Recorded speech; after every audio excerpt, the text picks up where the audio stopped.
Bien, entonces empezamos hablando sobre dengue, aprovechando que estamos en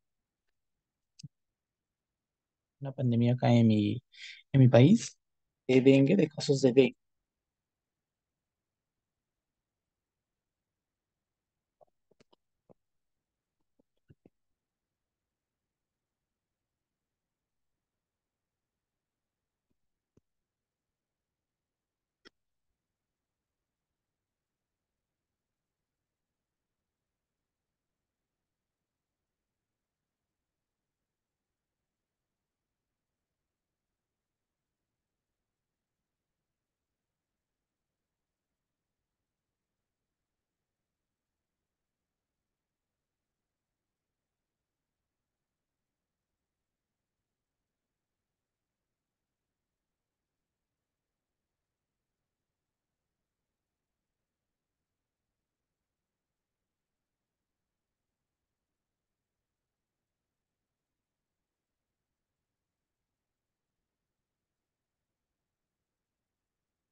dengue, ¿no? El E1, E2, E3, E4, E5.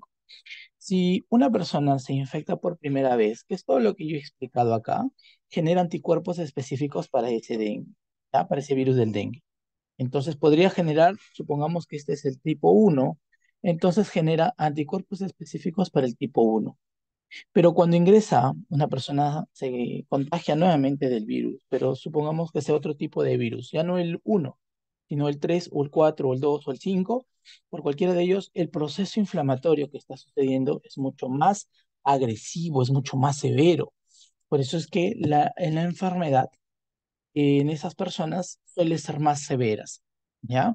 Pocas palabras, que las personas que han tenido dengue antes se contagian de dengue nuevamente y es justo otro tipo de dengue, sus complicaciones y riesgo son más elevados. Ahora hablamos de la fiebre. Todo el mecanismo fisiopatológico de la fiebre se va a centrar en la inmunoglobulina, perdón, en la interleuquina 1. Al final va a terminar convirtiéndose en prostaglandina E2. Esta prostaglandina E2 lo que va a hacer es llegar hasta el hipotálamo y en el hipotálamo, ¿sí?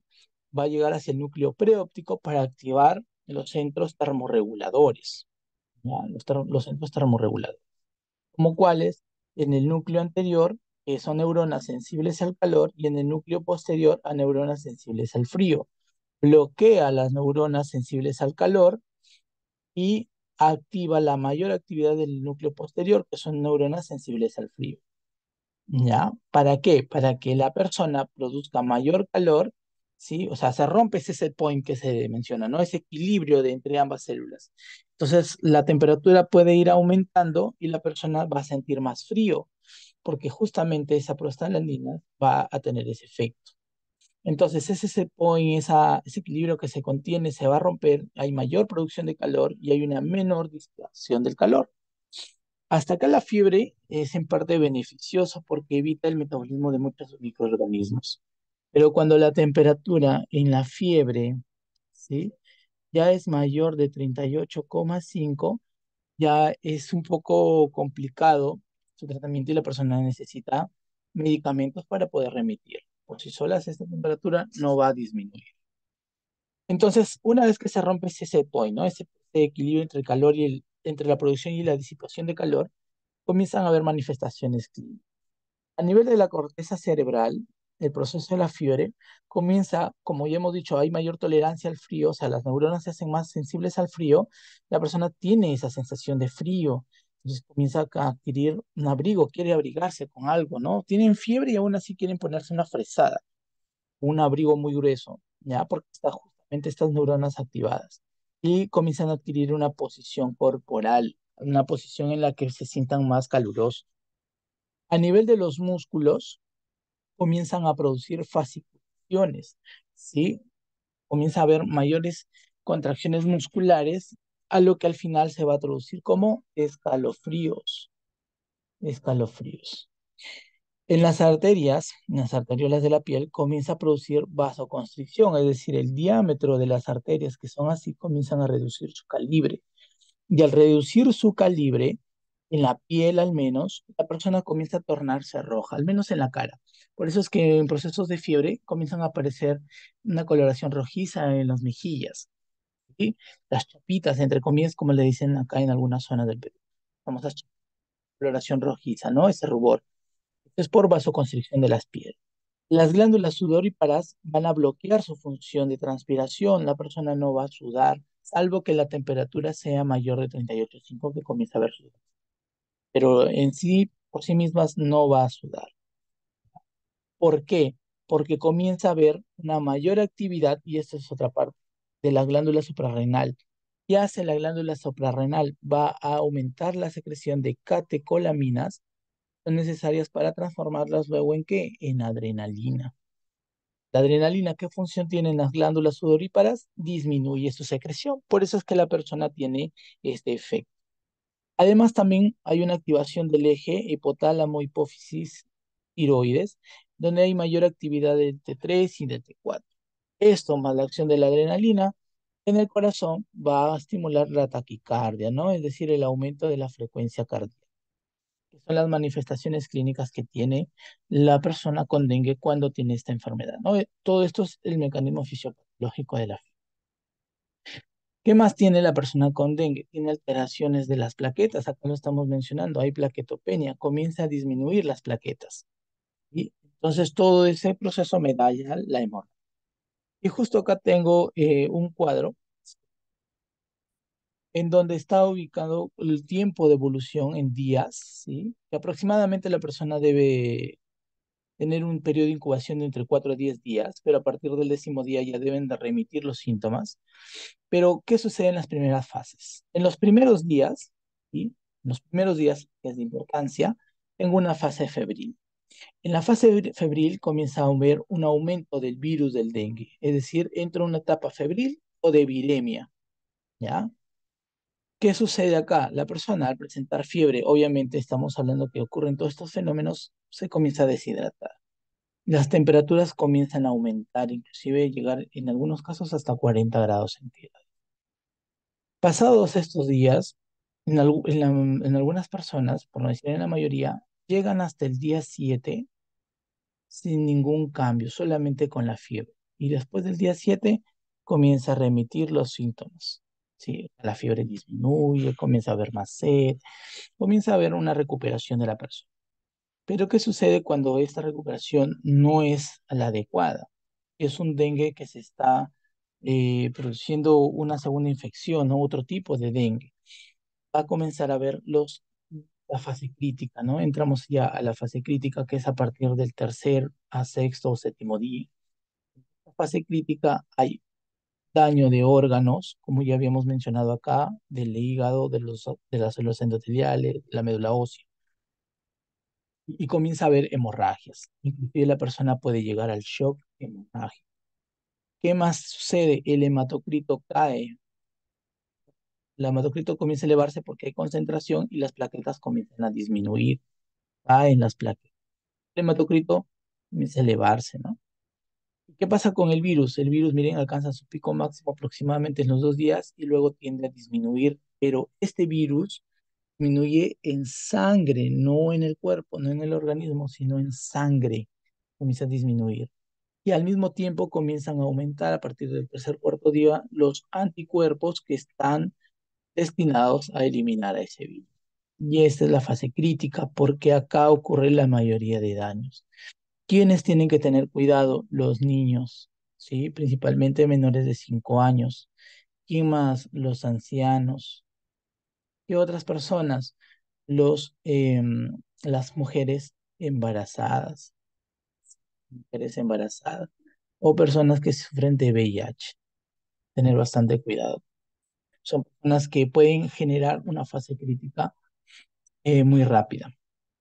Si la persona supera toda esta fase, recibe tratamiento oportuno, ya pasamos a la última fase, que es la de recuperación, donde ya hay mayor cantidad de plaquetas que habían disminuido, comienza a volver a subir, el hematocrito que había diluido, bueno, que está aumentado, pero este aumento es por hemoconcentración, comienza a disminuir, comienza a haber anticuerpos específicos del virus, la persona comienza a tener ya periodos no de fiebre, sino de febrículas, hasta llegar a temperaturas normales y se recupera.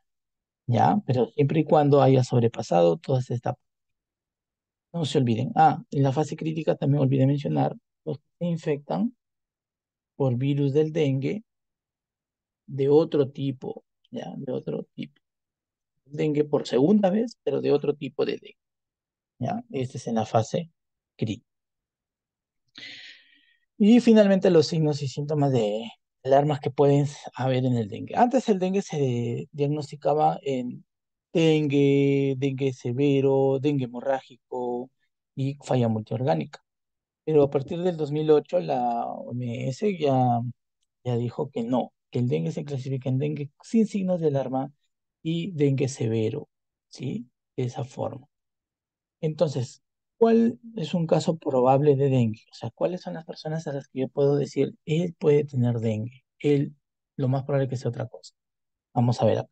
Un caso probable, un caso probable de dengue es que primero la persona viva en zonas endémicas, o sea, en zonas donde hay Aedes aegypti, que tenga fiebre, más cualquiera de esto, náuseas o vómitos, mialgias, es decir, dolores musculares por los espasmos que había mencionado acá en la fisiopatología, ¿no? En las fasciculaciones, los exantemas, los requete positivo, que es una prueba en donde se va a colocar un brazalete que va a rellenar la presión aproximadamente hasta 20 milímetros de mercurio, y luego de unos 5 a 10 minutos la persona comienza a presentar eh, petequias acá, lesiones microvasculares, comienza a haber lesiones microvasculares en la periférica. Esa de ahí son signo de torniquete positivo. Leucopenia, ¿no? Disminución de los leucocitos. Esos son signos de caso probable. ¿Cuáles son los signos de alarma? El dolor abdominal, los vómitos persistentes, algunos casos edema, sangrado de mucosas, es decir, de las encías principalmente. Puede haber letargia, irritabilidad.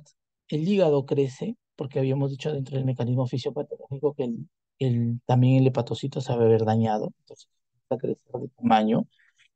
El inflamatorio crece más de 2 centímetros y el hematocrito comienza a aumentar y las plaquetas a disminuir. ¿Ya? Estos son signos de alarma. ¿Y cuáles son ya dengue severo, los que ya tienen ya están en la fase crítica? Aquellos en donde hay fuga plasmática severa, es decir, pasa el líquido de los vasos sanguíneos hacia el tejido. ¿Ya? Ese es fuga plasmática. Y eso genera ¿qué cosa? Choque o distrés respiratorio. O cuadro de la hemorragia, ¿no? La disminución de las plaquetas generan hemorragia severa. Entonces, signos de hemorragia, ¿no? Como por ejemplo, llenado capilar lento, disminución de la presión arterial, taquicardia, el paciente sudoroso. O también otros signos de falla orgánica, como por ejemplo alteración de las enzimas hepáticas. También hay un daño a nivel del hígado. Alteración de conciencia o el corazón y otros órganos comienzan también a sufrir de daño. ¿Ya? Eso es en cuanto a del dengue y las manifestaciones clínicas que pueden presentar.